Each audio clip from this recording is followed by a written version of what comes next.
We're going to do something that in the 27 years that I've been associated with this, actually 28 years that I've been associated with the congregation, we've never done, which is that between Pesach and Shavuot, during Mincha, you are supposed to read one chapter from Pirkei Avot, one chapter of what is called the teaching of our sages, Pirkei Avot, chapters of our fathers, as it were, which is normally translated sometimes as ethics of our fathers. And each Shabbat, there are 7 Shabbatot between Pesach and Shavuot, and there are actually 6 Shabbatot between Pesach and Shavuot, and we read one chapter each week, and therefore during the traditional year, you would have finished one of the Masechet, one of the elements of the Talmud. So let's turn to and it is included in the Siddur. So let's turn, we are now going to be in week 4, but I want to give you we're going to begin with chapter 1, chapter 1, Perek 1. We're going to read 1 so you understand what is the intention here. And you will see that you know many of the phrases, you know much of the teaching, but this will give you a good sense of the way in which we should think between the Exodus and Sinai, which are the 2 great formative experiences of the Jewish people that shaped the Jewish people forever. 235, please turn to in your Siddurim. It is in your Siddurim. I'm not sure how many of you knew that it was in your Siddurim, but it's been here all along, and if services ever get boring, not during the rabbi's sermon, because that never gets boring, but if services ever get boring, you are invited to study this because it's there.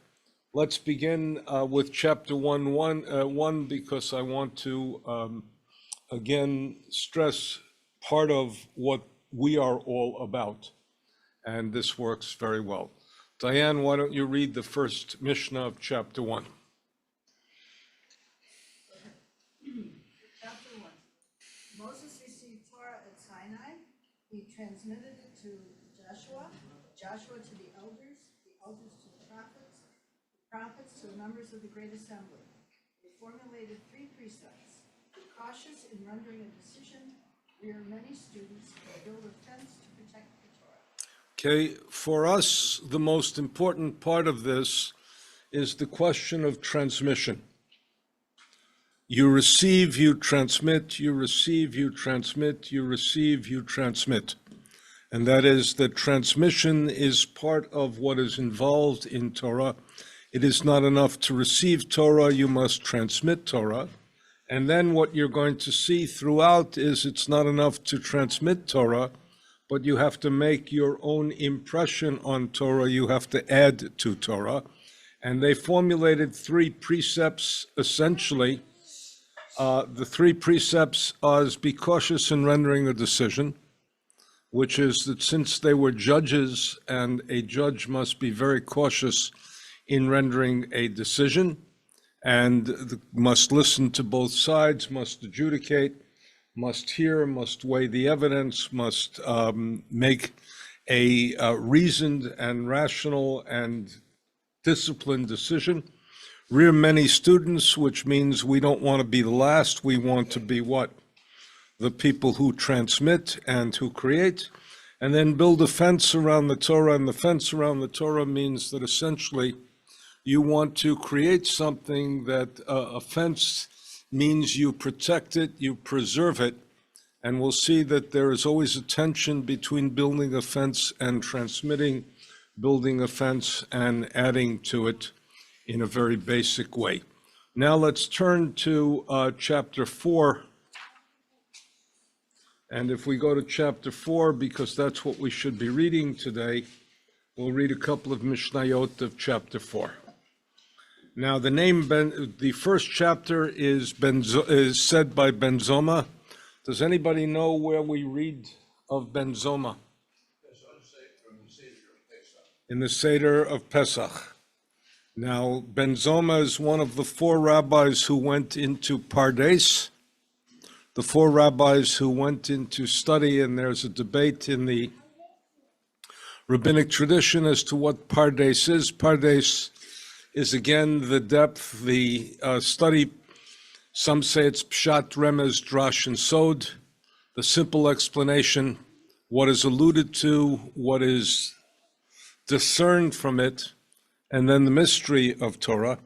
And the question is, what did the rabbis grapple with? The rabbis grappled with the question, some say the question that Heidegger asked, why is there something rather than nothing? And others say, why do the righteous suffer and the wicked prosper? Which means the two questions of the world that we have is, why is there a world? And then the question is, why is that justice not manifest in the world? Of the four rabbis, one what? One went crazy, one died, one lost his faith, and only Rabbi Akiva entered in peace and came out in peace. Only he was able to handle asking the absolute ultimate questions. What? You got to speak a drop louder. She knows it from the book of... Right, that's As a Driven Leaf by Milton Steinberg, which deals with the rabbi who lost his faith, Elisha ben Abuya, who, by the way, is quoted here in the Talmud. Normally, in this chapter, normally he's referred to as Acher, the other one. And what became for him the most decisive moment in his journey to loss of faith was a father went up, turned to his son and said, go up on the ladder and shoo the bird away from the nest, because we want to take the egg of the bird.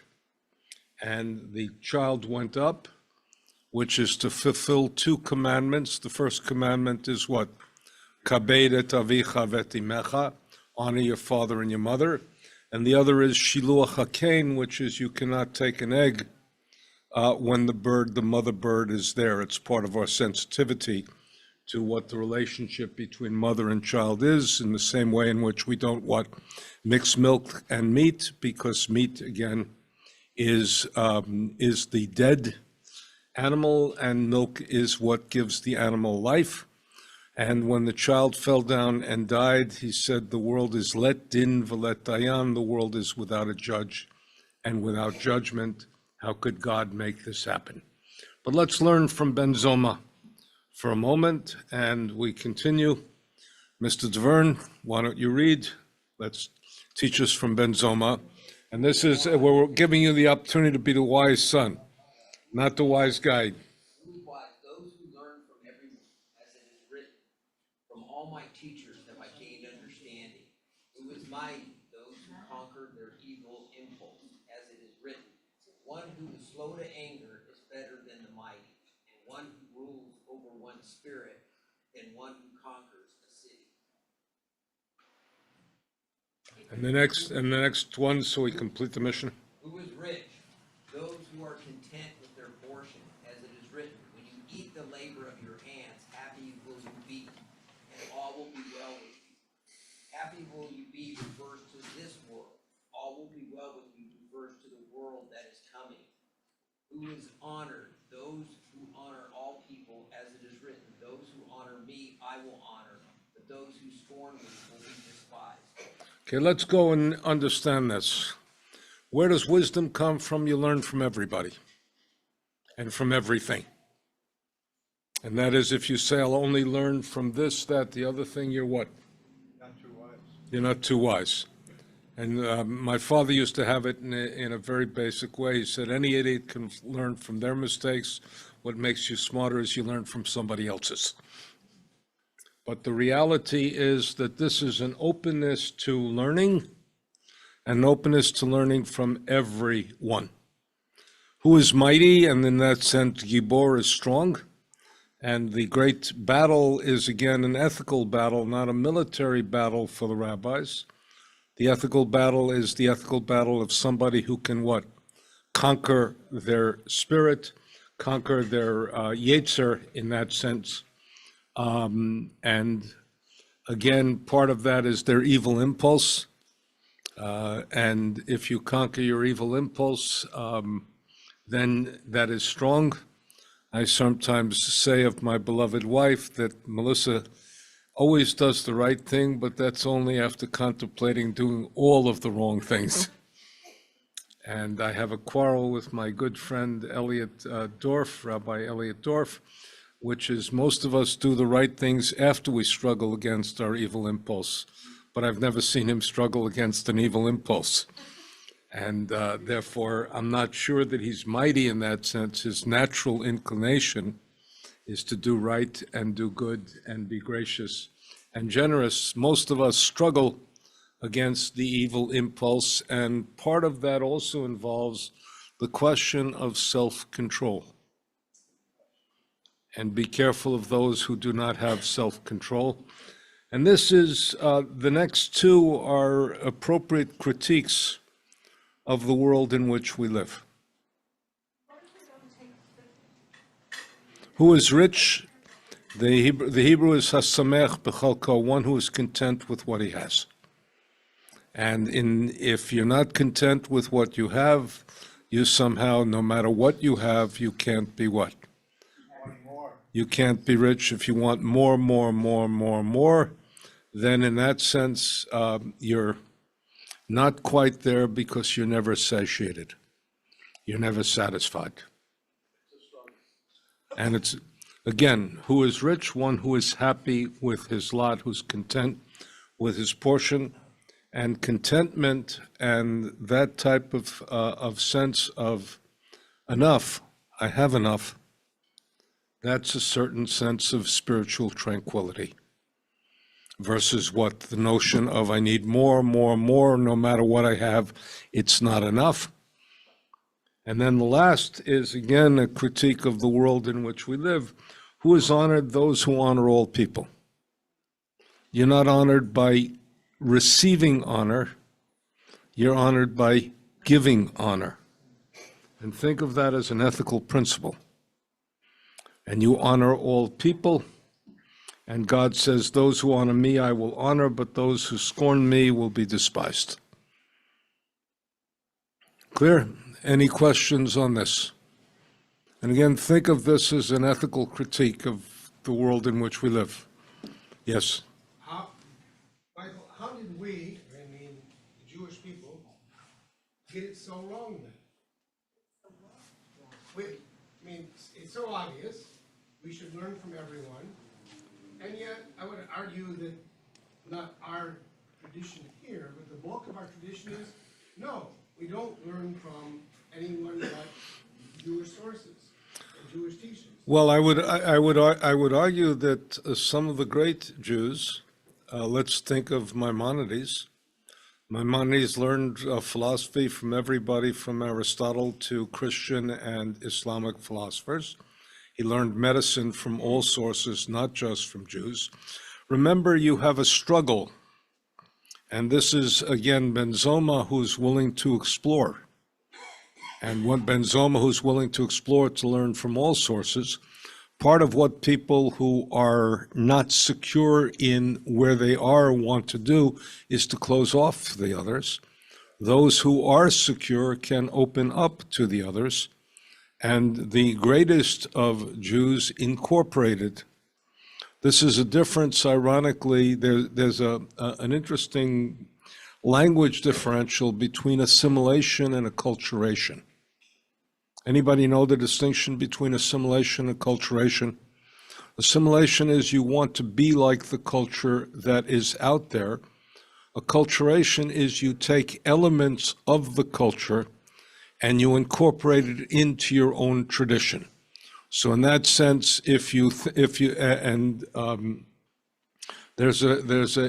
a famous article by Gershon Cohen, who was the chancellor of the seminary, a great Jewish historian, and he said the blessings of assimilation, by which, if you read the article, the language was not clear then between assimilation and acculturation. What he said is part of the genius of the Jews has been to be able to learn from each society and enhance their tradition on the basis of that society. And I can give you a minor example in American Jewish history. Let me put this down because Rebecca has taught us we cannot eat near the pulpit. Just this one, I don't care about the others. Rabbi Schatz has taught us we can't eat from the pulpit, and since I'm trying to learn from everybody, I have to learn how to behave from Rabbi Schatz. At least try to learn how to behave. Let's take a very simple example.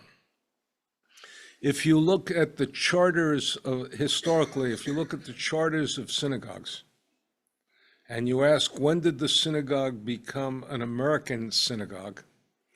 You will see the charters of the synagogue almost always then talk in their formation of the voluntary association of community, the voluntary creation of community, almost modeled after a Declaration of Independence Constitution. You also see something else is when the language changes, first from Portuguese, then from Spanish, then from German, and then from Yiddish into English as the charter of synagogues. If you go to old synagogues, you'll read their original charter being in Yiddish, or their original charter, Spanish-Portuguese synagogue, which is the oldest in America, the original charter is in Portuguese, which, Larry, I'm not sure any member of the congregation at this point can understand. So, but that's the difference, that you have a person who is secure in their knowledge can learn from everybody. That's a different attitude than one who is frightened that if you learn, you will be tempted by what you see. Yes? When was this written? The reason I say that, this kind of goes against the grain of manifest destiny, the conquering of other nations. That's the meaning. Well, The military battles that countries fight under the idea that that's the way to prosperity and ultimately peace. This is more of an individual code. this is written, let's put it to you very simply, it evolved. You have rabbis of different periods of time. Ben Zoma lived in the years 130 of the Common Era. Earlier, you have people who lived at the turn of the Common Era. You have people who lived later because Rabbinic Judaism was evolving. This is written at a very important point, which is when the Haggadah first got compiled, which is when we have a pacifistic tradition because we've gotten burned by two defeats. We were defeated in the year 70, we were defeated in the year 135, and consequently, the battle turned not externally, but internally. And in that sense, it's a quietistic document.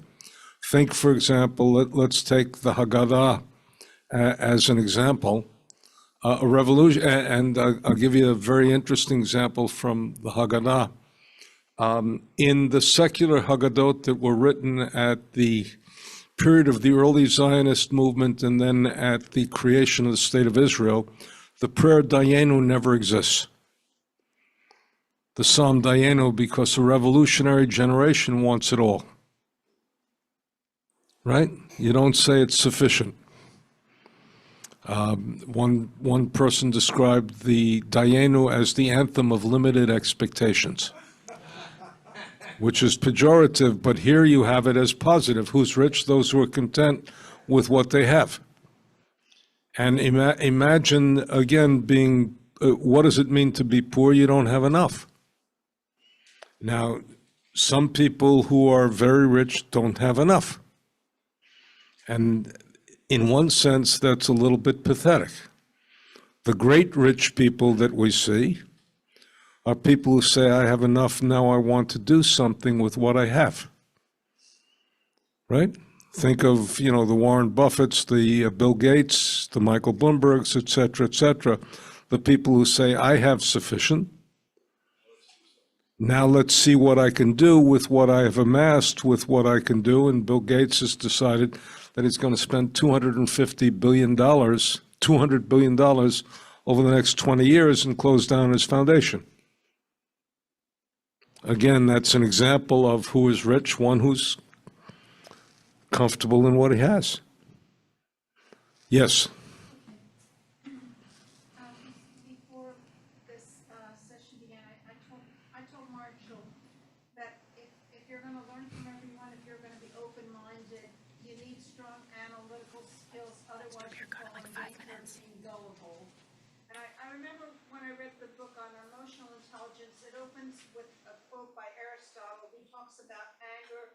It's not difficult to get angry, it doesn't take a whole lot of intelligence to get angry, but you gotta know to which extent to get angry, with whom to get angry, to, what is worth getting angry about. You have to, there's such a thing as, using your anger intelligently, and wisely, as opposed to just getting angry at anything, because a lot of our social movements, like the civil rights movement, was a result of a lot of people being angry about segregation. Mothers Against Drunk Drivers resulted because the mothers were angry that they lost their family members due to drunk drivers. And Well, you've said something very profound. What you're really saying is, first of all, there are things that are worthy of getting angry about. yes, and it was And then the question becomes twofold. What are you going to do with your anger? yeah, how do you And how do you channel it? How do you channel it into a way that is useful? And we have an example sitting in our midst, a man who's infuriated by injustice and changes it into what? Into union organizing. after the triangle fire, people were so angry with working conditions in labor conditions that it resulted in a lot of legislation to change working conditions of Americans that were just abused at. And again, we have the same thing sometimes in the response to mass murders by guns, in which one group says, let's have prayers and consolation. Another group says, let's have legislation that does something about what age people can possess guns, what training they need. Why is it that we have licenses and preparation? You have to pass a license to drive a car, but you don't have to pass a license to what? To own and carry a gun, et cetera. So the question always is, what anger do you want? And John Lewis taught us that in a beautiful thing. He said, by what? He used the word, there's good trouble. There's good trouble, not only bad trouble. Let's continue, because I've been given a time framework. So we'll continue with the next Mishnah. Larry, why don't you borrow Diane? Oh, you're reading. So let's go with the next Mishnah. Ben Azai taught. And as I thought, pursue a minor mitzvah as you would a major one, and flee from a transgression, for one good deed leads to another, and one transgression generates another. Thus, the reward for a mitzvah is another mitzvah, and the consequence for a transgression is another transgression. Now, if you ask the question, what is the strategy of Chabad? Why are they enormously successful? They, instead of making you guilty about what you didn't do, they celebrate what you do. And they say one mitzvah at a time. And if you do one mitzvah, that's terrific, that's wonderful, that's marvelous, that's great, and they make you feel good about yourself. And the other thing is that some people do big things right and little things wrong. And the little things that they do that are wrong annoy you to hell. Let's read one more Mishnah, and because I love this Mishnah,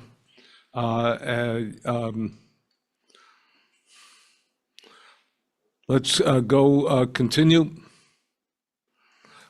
Please, Diane.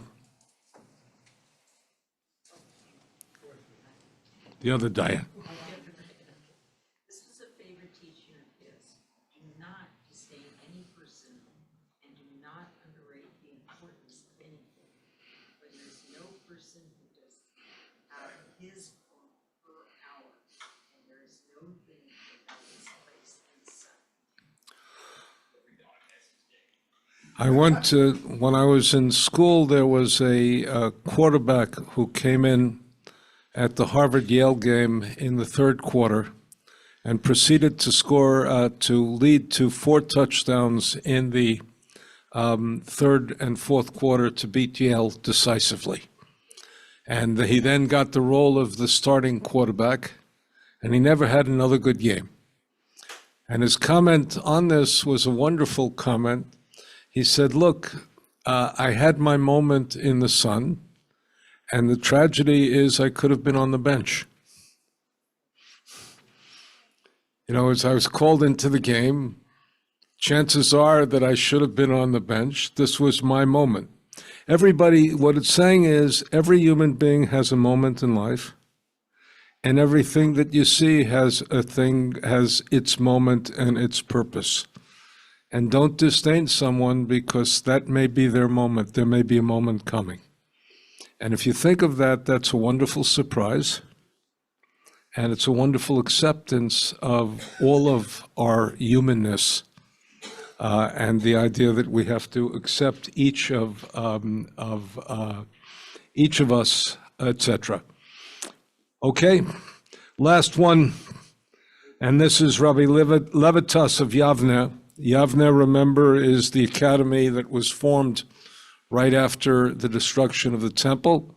He was a descendant of the academy that was formed by Yochanan ben Zakkai. Be exceedingly humble, for a mortal's only prospect is the grave.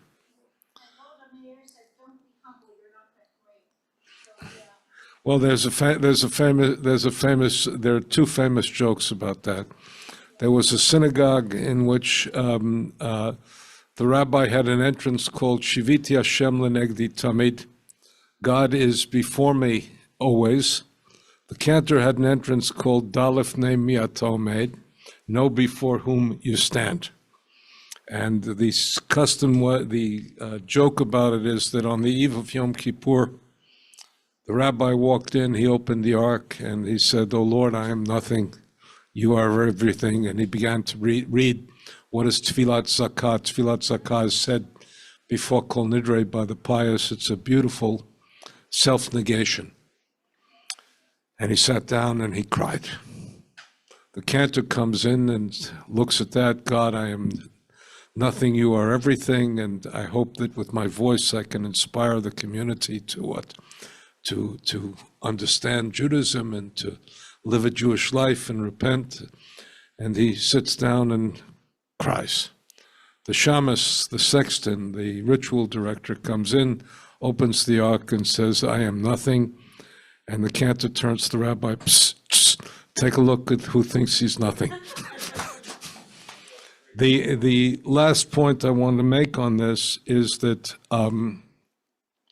there's a Hasidic story with which we'll conclude, because that's also the contribution of wisdom, which is that if you want to know what is a human being, you have to put 2 things in your pocket. One is Anochi Afar Va'efer, I am but dust and ashes. And the other is I'm created in the image of God. And if somebody asks you what is a human being, you put your hands into your pocket, you take out both slips, you clap your hands, and the combination of I am nothing, but I'm created in the image of God, that's what human beings are. We conclude with this, Akasha ben, let me conclude with this, and we should do, over the next 27 years, we should complete Pirkei Avot as a community. It's really worth it, and it's a great study. Rabbi Chanina ben Akashi Omer Ratzah Kadosh Baruch Hu Zakot Yisrael Lefichach Chibah Lehem Torah Mitzvot Shenemar Adonai Chafetz L'man Tzidko Yagdil Torah V'Yadir.